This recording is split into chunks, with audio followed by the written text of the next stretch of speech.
Tous sur notre plateau, un rendez-vous de débat et d'échange. Aujourd'hui, nous recevons une figure de proue de la politique ivoirienne, M. Keïdé Jean Gervais, secrétaire général du PPAC. Monsieur Keïdé, merci d'avoir accepté notre invitation. C'est moi qui vous remercie. Alors tout de suite, entrons directement dans le vif du sujet. Tout à fait. Avec notre première thématique. Mais avant, comment se porte le PPACI? Le PPACI va très bien. Le parti s'est déjà déployé sur le terrain et nous sommes sur la pente ascendante pour la conquête du pouvoir. Le pouvoir d'État. Il y a des personnes qui me disent que le PPACI, c'est comme si on avait pris de vieux vêtements pour habiller un jeu. Est-ce que ils ont raison de dire? C'est l'expression vieux qui est péjoratif. L'expression est péjorative. On a pris des personnes expérimentées, des acteurs expérimentés, pour les mettre avec des jeunes loups qui viennent animés de leur détermination, de leur fougue de la jeunesse, pour travailler pour la Côte d'Ivoire sous la direction des anciens, dont le président Laurent Gbagbo lui-même et ses anciens compagnons qui mettent à la disposition de la Côte d'Ivoire toute leur expérience et toute leur détermination à servir encore notre pays. Alors donc, le PPACI, comme tous les partis politiques sérieux, c'est un savant dosage de personnes expérimentées et de jeunes fougueux et déterminés pour mener la Côte d'Ivoire sur le chemin de la démocratie, de la souveraineté et du développement pour un bonheur partagé. D'accord. Donc, notre première articulation de cette émission est relative à la stratégie du PPACI pour l'élection présidentielle de 2025. C'est quand même un carrefour, un rendez-vous très important. Quelles sont les priorités de votre parti à l'approche du scrutin présidentiel de 2025? La mobilisation d'abord de nos militants, de nos sympathisants et de la population ivoirienne. Toute élection est une affaire de statistiques, de chiffres. Comme nous sommes viscéralement attachés à la prise du pouvoir par la voie des urnes, à l'exclusion en tout cas de toute autre voie, eh bien, nous prenons un soin particulier à nous compter entre nous militants et à compter nos sympathisants et à compter méthodiquement toutes les personnes qui s'inscrivent sur la liste électorale ou bien qui y sont déjà inscrites pour que on parle avec ces personnes et qu'on partage notre vision, la vision du président Laurent Gbagbo. En tant que parti politique, nous travaillons à rassembler les Ivoiriens, à les rassurer et à leur redonner l'espoir pour une Côte d'Ivoire véritablement unie, fraternelle et solidaire. Notre parti a fêté récemment son 3e anniversaire et au vu du terrain, au vu de votre implantation, est-ce qu'aujourd'hui vous pouvez dire que vous êtes prêt à pouvoir aller aux élections de 2025 et de les gagner? C'est le nom du parti qui est nouveau. Les animateurs sont de vieux briscards de la politique ivoirienne, sont passés par monts et vallées dans le combat politique et donc qui ont participé à plusieurs joutes électorales et donc ils savent y faire comment gagner la confiance de l'électorat, comment s'organiser pour mettre les animateurs du parti à la base en ordre de bataille. Eh bien, nous avons et la stratégie et les hommes et les moyens matériels et humains pour aller à la bataille et la gagner. Comment comptez-vous fédérer l'électorat autour de votre projet? C'est un projet nouveau. Le PPACI, c'est un nouvel appareil politique. Est-ce que vous avez la stratégie? Comment vous comptez vraiment amener tout cet électorat autour du nouveau projet du président Laurent Gbagbo? Alors, c'est d'abord de faire œuvre de pédagogie. La meilleure façon d'emporter l'adhésion d'un peuple à un projet, c'est de lui expliquer de quoi il s'agit, de quoi il retourne, qu'est-ce que le peuple gagnerait à choisir votre projet et à adhérer à votre programme de gouvernement. Eh bien, il faut expliquer. C'est pour cela que le président Laurent Gbagbo, dans sa vision de la Côte d'Ivoire qui doit renaître, a mis en place un projet qui se tourne autour de 10 piliers, qu'on appelle les 10 piliers de la Renaissance. Le moment viendra où, progressivement, méthodiquement aussi, nous allons expliquer aux Ivoiriens qu'est-ce que nous comptons faire en matière d'éducation, de formation, qu'est-ce que nous comptons faire en matière agricole, de développement agricole, comment on compte s'y prendre pour relancer une économie ivoirienne qui appartient véritablement et soutenue par des Ivoiriens et créer une croissance qui est une croissance endogène et non exogène, comme ce qu'on voit maintenant, qui est une croissance à plusieurs chiffres, mais qui en réalité profite à des investisseurs dont la plupart ne sont pas ici, qui rapatrient immédiatement les bénéfices de leurs investissements, sans que pour autant le peuple ivoirien en profite. Alors donc, c'est pour chacun des pans de la société, de l'activité humaine, évidemment, nous avons réfléchi. Et le président Laurent Gbagbo, qui depuis 1990 a toujours écrit ce qu'il va faire pour la Côte d'Ivoire et l'a expliqué, a encore une fois écrit son programme. Le projet de société, lui, il a été revu et corrigé, et actualisé par rapport à l'évolution du monde. Et le programme de gouvernement qui s'adosse à ces projets de société, a été largement et méthodiquement expliqué. Et le moment venu, pilier par pilier, nous le prendrons et monographie par monographie, nous l'expliquerons, module par module, pour être plus simple, nous l'expliquerons au peuple de Côte d'Ivoire qui, nous n'en doutons pas du tout, choisira ces programmes et suivra le président Laurent Gbagbo pour le mettre au pouvoir d'État en 2025. Au début de l'émission, vous avez dit que le PPACI avait un appareil et des hommes pour pouvoir conquérir le pouvoir. Tout à fait. On sait qu'un seul parti, tout seul avec ses électeurs, ne peut pas conquérir le pouvoir. Alors, est-ce que vous avez des discussions ou bien des alliances possibles avec d'autres partis ou même avec des acteurs de la société civile? Après l'appel de Benoît, nous sommes en train de discuter avec tous les Ivoiriens, qu'ils soient regroupés au sein d'un parti politique, d'une association de la société civile ou qu'ils soient à titre individuel.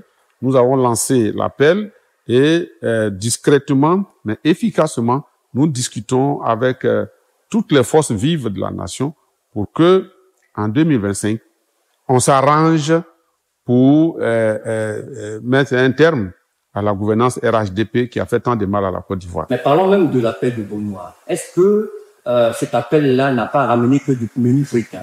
Est-ce que l'appel de Benoît a été pris, a été accepté? Oui, accepté, ça ne fait aucun doute. Maintenant, dans la mise en œuvre, les partis politiques, dont le PDCI et les autres partis qui sont sur l'échiquier national, que nous avons rencontrés, ont réservé un accueil favorable à nos délégations qui sont parties les voir. Et leur problème, c'était de dire, sur le principe, on est d'accord que le président Laurent Gbagbo, qui a été président de la République et qui est au jour d'aujourd'hui le seul homme politique expérimenté qui inspire réellement confiance à l'Ivoirien, eh bien, on est d'accord qu'il lance un appel au rassemblement. On était dans l'attente de cet appel. Maintenant, quel est le contenu que vous donnez à ce qu'on va faire? Et sur cette base, nous sommes retournés et en laboratoire, nous avons élaboré un manifeste, un document qui est une espèce de charte de cette collaboration que nous avons montré, que nous avons commencé à montrer à nos partenaires, partis politiques. Et donc, l'équipe commise par le président Laurent Gbagbo, avec à sa tête le président exécutif, le professeur Sébastien Danon Djedje, a commencé à refaire le tour des partis politiques et tous, sans exclusion. Il n'y a personne qui est frappé d'ostracisme chez nous. Nous voulons travailler avec tout le monde. Charles Blegoudé, y compris. Simone Gbagbo. Y compris. Alors, nous avons déjà rencontré la présidente Simone Eivé avec son équipe. Nous avons rencontré l'équipe de Charles Blegoudé. Nous avons rencontré les autres partis politiques qui ont été créés par les compagnons du président Laurent Gbagbo. Et donc, nous sommes là-dessus. Quand on veut rassembler, il faut y aller méthodiquement, patiemment et expliquer pour que ceux qui se joignent à vous pour remettre la Côte d'Ivoire sur le rail de la création d'une vraie nation unie, eh bien que ceux-là soient rassurés qu'on ne va pas répéter les erreurs du passé. D'accord, monsieur Tégué, ça prend du temps. Ouais. Ça prend vraiment du temps. Nous sommes à quelques pas de 2025. Oui. Et on a l'impression que ça ne bouge vraiment pas. Non, c'est votre impression, mais en réalité, ça bouge. Ça bouge, mais comme maintenant que nous sommes à l'ère de l'informatique, de l'Internet, eh bien, les gens veulent du bruit et du spectaculaire. Or, tout ce qui fait du bruit et fait du spectacle n'est pas efficace forcément. Il faut être méthodique, il faut être attentif aux réactions de vos interlocuteurs, en tenir compte et puis bâtir quelque chose de solide. Quand tu veux bâtir du solide, il faut être patient. Alors, 2025, c'est pas loin, c'est vrai. Mais comme c'est pas loin, il faut être sûr que lorsque on se jette dans la bataille, on a pris toutes les dispositions et on s'est entouré de toutes les garanties pour que on n'aille pas, à un moment donné, à se poser des questions sur des situations qu'on n'avait pas prévues. Donc, je vous assure et je vous rassure que nous sommes sur la bonne voie. La Côte d'Ivoire peut commencer à espérer à une vraie renaissance et que la parenthèse douloureuse de la gouvernance RDR va bientôt prendre fin. D'accord. Vous avez dit, le PPACI est un appareil, il a ses hommes, il a des alliés. Est-ce que, avec tout ça, vous êtes vraiment prêt à affronter l'appareil qui est en face de nous? C'est quand même le RHDP et c'est le parti au pouvoir. Est-ce que vous êtes prêt? C'est un tigre en papier, il faut le savoir. Le RHDP, si on lui enlève les méthodes de fraude, si on le met dans un combat à la loyale avec des règles de jeu simples mais loyales, le RHDP s'avère un tigre en papier. C'est pour cela d'ailleurs qu'il fait beaucoup de bruit. Parce que quand on est sûr, on reste serein. Mais la frilosité qui s'est emparée de ce parti ces derniers temps montre bien que c'est un château de cartes qui va s'effondrer bientôt. Nous sommes prêts. Nous sommes prêts parce que nous avons pour premier allié le peuple de Côte d'Ivoire. Et nous voulons rassurer ce peuple que les dérives dictatoriales auxquelles on assiste actuellement sont à la limite le champ du cygne. Et donc, ce peuple peut à nouveau espérer en une Côte d'Ivoire qui nous ramène à un pays stable, un pays convivial, un pays où il n'y a pas de clivage religieux, ni ethnique, ni tribal. Il n'y a pas de rattrapage ethnique du tout. On va revenir à cette Côte d'Ivoire que chacun a connue et où il faisait si bon vivre. Une Côte d'Ivoire qui appartient aux Ivoiriens, une Côte d'Ivoire qui va privilégier la souveraineté nationale à toute cette dépravation, à toute cette, je veux dire, recolonisation à laquelle on assiste en ce moment. Eh bien, les Ivoiriens peuvent être rassurés que le PPACI, avec les potentiels alliés qui vont venir, eh bien, on va remettre la Côte d'Ivoire à l'endroit. Parce que pour l'instant, malheureusement, notre pays est à l'envers. Deuxième articulation de notre émission, elle est relative à la réconciliation nationale et au rôle du PPACI dans le processus de paix et d'unité. Le PPACI considère-t-il que la réconciliation nationale est un préalable à l'élection présidentielle de 2025? Et si oui, quelles mesures concrètes proposez-vous pour rétablir la confiance entre les Ivoiriens? Alors, si la réconciliation est une nécessité pour un pays qui a connu des décennies de crise, force est de reconnaître malheureusement que ceux qui sont au pouvoir aujourd'hui n'en font pas une priorité. Et nous, en tant que parti qui est pour l'instant dans l'opposition, notre rôle est de faire en sorte que un minimum de décrispation soit obtenu, qu'un minimum de règles et de conditions d'élections justes et transparentes soient réunies pour que, par le changement démocratique, on puisse enclencher un vrai processus de réconciliation nationale. Donc, la réconciliation, c'est un processus, mais la décrispation, c'est des mesures. C'est des mesures qu'on prend pour libérer tous les prisonniers politiques, parce que malheureusement, au moment où certains sont graciés, d'autres prennent leur place dans les geôles. Et c'est pas à cette allure-là qu'on va s'en sortir. Il y a eu quelques aspects de décrispation. Certains prisonniers ont été libérés, des exilés sont rentrés. C'est vrai. On a même salué cela en tant que PPACI. Mais il y a encore beaucoup d'exilés, des civils et des militaires, qui ne peuvent pas rentrer parce qu'ils sont sous le coup de menaces directes ou indirectes, ou alors de mandat d'arrêt qu'on n'a pas supprimé. C'est le sens des appels que nous lançons. Au jour d'aujourd'hui, on a plus d'une centaine de prisonniers politiques encore, hein, qui sont venus remplacer ceux qui avaient été libérés. Alors, toutes ces choses-là doivent être réglées.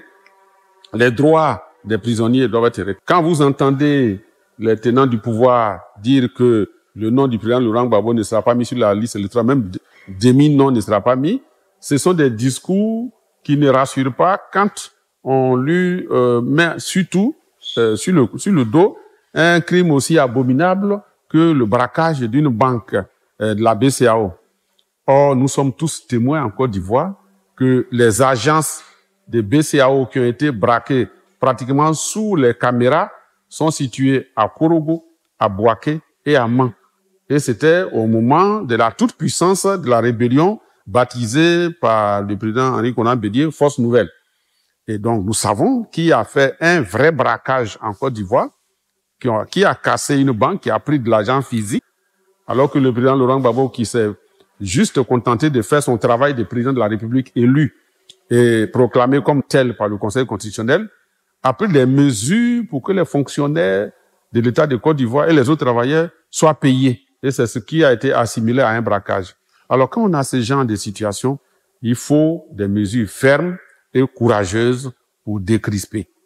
Par exemple, si l'État de Côte d'Ivoire, le pouvoir RHDP, reconnaît que la manœuvre politicienne qui visait à écarter le président Laurent Gbagbo de la course à la présidentielle en le condamnant à 20 ans de prison et en disant qu'il ne doit pas être sur la liste électorale, que cette manœuvre a fait flop et qu'il faut revenir à la réalité, à savoir que Laurent Gbagbo sera non seulement candidat, mais qui va gagner la présidentielle de 2025, et qu'on met son nom tranquillement, ça va faire baisser la tension qui est artificiellement entretenue au jour d'aujourd'hui. Gérer un pays, ce n'est pas penser à soi seul, mais faire en sorte que de génération en génération, on laisse des institutions fortes, on laisse un pays qui peut continuer à prospérer en minimisant les contradictions internes qui existent dans toutes les sociétés et en se donnant les moyens de les régler lorsqu'elles vont survenir. À vous entendre parler, on a peur.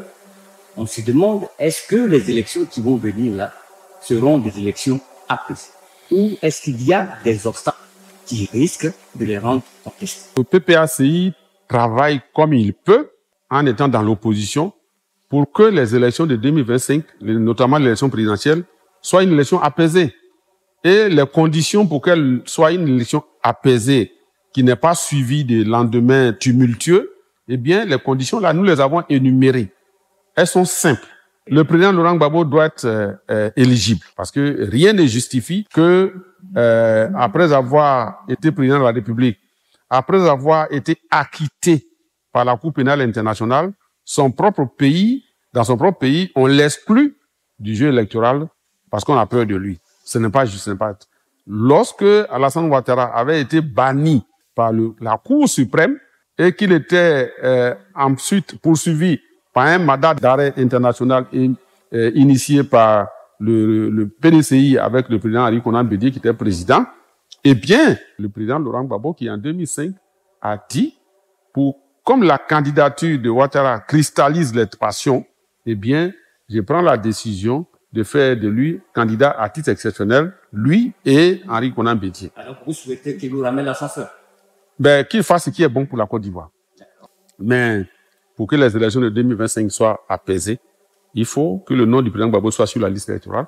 Il faut que la commission électorale ne soit pas ce qu'elle est aujourd'hui, à savoir une succursale du RDR. Il faut que la liste électorale sur laquelle on va compétir soit nettoyée de toutes les 2 à 3 millions d'électeurs frauduleux, électorats captifs du RDR. Il faut que cela soit nettoyé.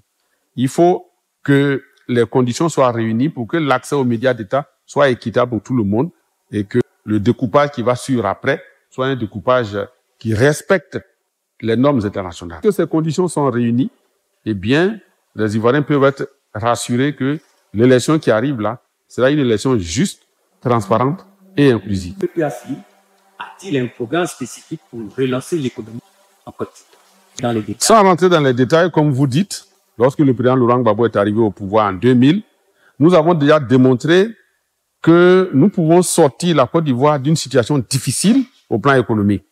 Au moment où le président Laurent Gbagbo prêtait serment en 2000 pour être président de la République, la Côte d'Ivoire était isolée.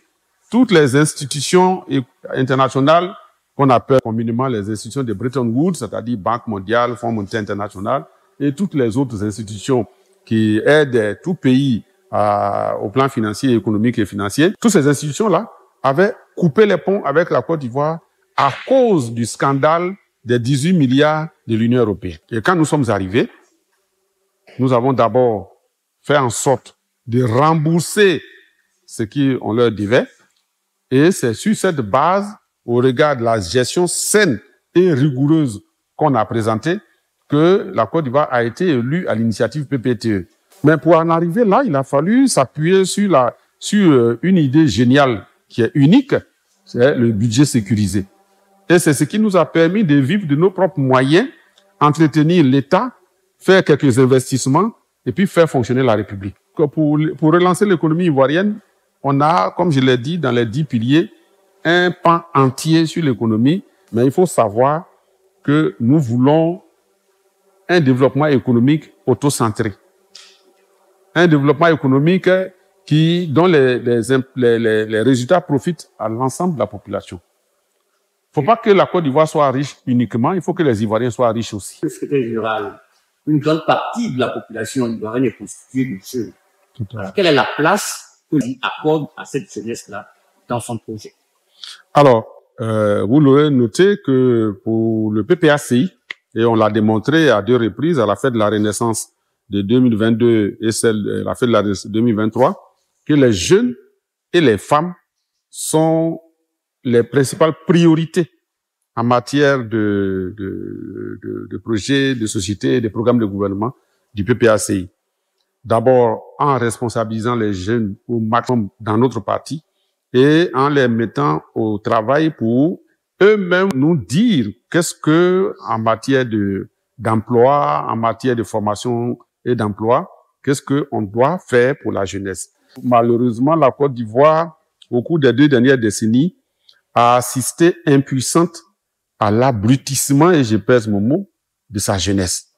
Or, il est connu que quiconque veut détruire un pays commence par détruire sa jeunesse. Vous aurez remarqué que aujourd'hui, c'est le divertissement, la distraction, le goût de la facilité qu'on cultive et qu'on récompense même au niveau de la jeunesse. Là-dessus, le PPACI a un projet et envisage de reconscientiser la jeunesse ivoirienne et la jeunesse africaine d'une manière générale pour que on comprenne bien que ce n'est pas dans le divertissement, dans la distraction et dans l'amusement qu'on bâtit une nation et un pays. Apprendre, travailler et accumuler pour que progressivement, de génération en génération, eh bien, on crée une richesse abondante et donc qui peut être partagée plus facilement et qui peut donner lieu à moins de pauvreté et à moins de chômage.